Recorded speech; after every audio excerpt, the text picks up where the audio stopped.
YouTube application നിങ്ങൾ ശ്രദ്ധിച്ചാൽ മനസ്സിലാവും കുറേയധികം റീഡിസൈൻ വന്നിട്ടുണ്ട്. അവരുടെ ഒരു വെബ്സൈറ്റ് ആണെങ്കിലും അവരുടെ ഒരു ആപ്ലിക്കേഷൻ ആണെങ്കിലും ഏറ്റവും അടിപൊളി എന്ന് പറഞ്ഞു കഴിഞ്ഞാൽ ക്രിയേറ്റേഴ്സിന് നല്ല രീതിയിൽ ഉപകാരപ്പെടും. കാരണം നമ്മൾ പല സമയത്തും ഈ സബ്സ്ക്രൈബ് എന്ന് പറയാറുണ്ട്.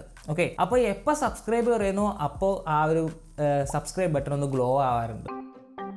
ഓക്കെ, ഇപ്പോൾ ഞാൻ ഈ സബ്സ്ക്രൈബ് എന്ന് പറയുമ്പോൾ താഴെ ഗ്ലോ ആവുന്നുണ്ട് നോക്കാം, എന്നിട്ടും സബ്സ്ക്രൈബ് ചെയ്ത് നോക്കാം, നിങ്ങൾക്ക് ഗ്ലോ ആവുന്നത് കാണാൻ പറ്റും. ഓക്കെ, നിങ്ങൾ സബ്സ്ക്രൈബ് ചെയ്യാൻ പറഞ്ഞതല്ല, ഓൾറെഡി ഒരു ഫീച്ചറാണ്. ഓക്കെ, ഇപ്പോൾ നിങ്ങൾ ഓൾറെഡി സബ്സ്ക്രൈബ്ഡ് ആണെങ്കിൽ ആ ഒരു സംഭവം കാണാൻ പറ്റില്ല. പക്ഷേ നിങ്ങളൊരു സബ്സ്ക്രൈബ്ഡ് അല്ലെങ്കിൽ നിങ്ങൾക്ക് അങ്ങനെ ഒരു ഗ്ലോ, അതായത് ഇപ്പോൾ ഞാൻ വീഡിയോ ചെയ്യുന്നതുകൊണ്ട് തന്നെ ഞാൻ സബ്സ്ക്രൈബ് എന്ന് ഇടയ്ക്ക് പറയുമ്പോൾ ആ ഒരു സബ്സ്ക്രൈബ് ബട്ടൺ ഇങ്ങനെ ഗ്ലോ ആവുന്നത് കാണാൻ പറ്റും. നിങ്ങളിപ്പോൾ അതല്ല ഗ്ലോ ആവുന്നത് കണ്ടിട്ടില്ലെങ്കിൽ എന്തായാലും വെയിറ്റ് ചെയ്യുക. കാരണം യൂട്യൂബ് ഈ ഒരു ഫീച്ചേഴ്സൊക്കെ ഇപ്പോൾ ടെസ്റ്റിങ്ങിൻ്റെ ഭാഗമായിട്ടാണ്. അതായത് ചില ക്രിയേറ്റേഴ്സിന് മാത്രമാണ് നമുക്ക് ആ ഒരു സബ്സ്ക്രൈബിൻ്റെ സാധനങ്ങൾ കാണുന്നുള്ളൂ. അവർ മെയിനായിട്ടും വ്യൂസ് നോക്കും, ലൈക്ക്, കമൻറ്റ്, അതിൻ്റെയൊക്കെ ബേസിലാണ് ആ ഒരു ഫീച്ചേഴ്സൊക്കെ അവർ കൊടുക്കുന്നത്. അപ്പം ഇത് എനേബിൾ ചെയ്യാനായിട്ട് വേറെ ഒന്നും ചെയ്യേണ്ട, ഇത് യൂട്യൂബ് തന്നെ ചെയ്യുന്നതാണ്.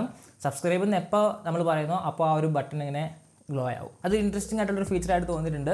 അപ്പോൾ അതിൻ്റെ ഒരു ലൈവ് വേർഷനാണ് നിങ്ങളിപ്പോൾ കാണുന്നത്. ഓക്കെ, അപ്പോൾ ഈ ഒരു ക്രിയേറ്ററിൻ്റെ വീഡിയോ നിങ്ങൾ കണ്ടാൽ മനസ്സിലാവും. ഇവിടെ ആ ഒരു ക്രിയേറ്റർ സബ്സ്ക്രൈബ് എന്ന് പറയുമ്പോൾ അവിടെ ഗ്ലോ ആവുന്നത്. പിന്നെ യൂട്യൂബ് ആപ്പിലെ ആ ഒരു യുടെ കാര്യം പറഞ്ഞാലും അവിടെ നമുക്ക് കുറേയധികം റീഡിസൈൻ വന്നിട്ടുണ്ട്. പിന്നെ ഓരോ ചാനൽസൊക്കെ നമ്മൾ നോക്കുമ്പോൾ ഇങ്ങനെ നല്ല രീതിയിൽ അവർ മറ്റേ റൗണ്ട് കോൺട്രാക്ട് സെറ്റ് ചെയ്തിട്ടുണ്ട്. പിന്നെ പറയാൻ മറന്നുപോയി, ഞാൻ ജസ്റ്റ് നമ്മുടെ ആ ചാനലിന് അപ്ഗ്രേഡ് ചെയ്തിട്ടുണ്ട്. ഓക്കെ, ഇത്രയും കൂടിയും പ്രീമിയം ആണെന്നാണ് എനിക്ക് തോന്നുന്നത്. നിങ്ങളുടെ തോട്ട്സ് എന്താണ് ജസ്റ്റ് താഴെ കമൻറ്റ് ചെയ്യുന്ന അടിപൊളിയായിരിക്കും. പിന്നെ ഫോർ യു എന്ന് പറഞ്ഞിട്ടുള്ളൊരു പേജ് ഇവിടെ കൊണ്ടുവന്നിട്ടുണ്ട്. ആ ഒരു പേജ് ഉള്ളതുകൊണ്ട് തന്നെ നമുക്ക് ഇൻട്രസ്റ്റ് ഉള്ള വീഡിയോസൊക്കെ ആയിരിക്കും അവിടെ മെയിനായിട്ടും വരാം.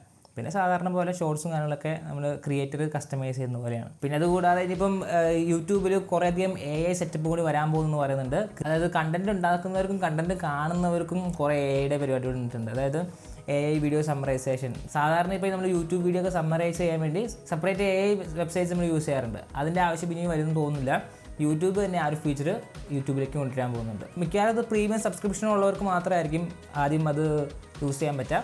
അപ്പോൾ എന്തായാലും വരുമ്പോൾ നമുക്കറിയാം. പിന്നെ വീഡിയോ പ്ലേ ചെയ്യുമ്പോൾ ആ ഒരു ഇൻ്റർഫേസിൽ നല്ല രീതിയിൽ മാറ്റം വന്നിട്ടുണ്ട്. ഇപ്പോൾ ഇവിടെ നിങ്ങൾക്ക് കാണാൻ പറ്റും ചാനൽ, അതുപോലെ സബ്സ്ക്രൈബറിൻ്റെ ലോഗോ മാറിയിട്ടുണ്ട്.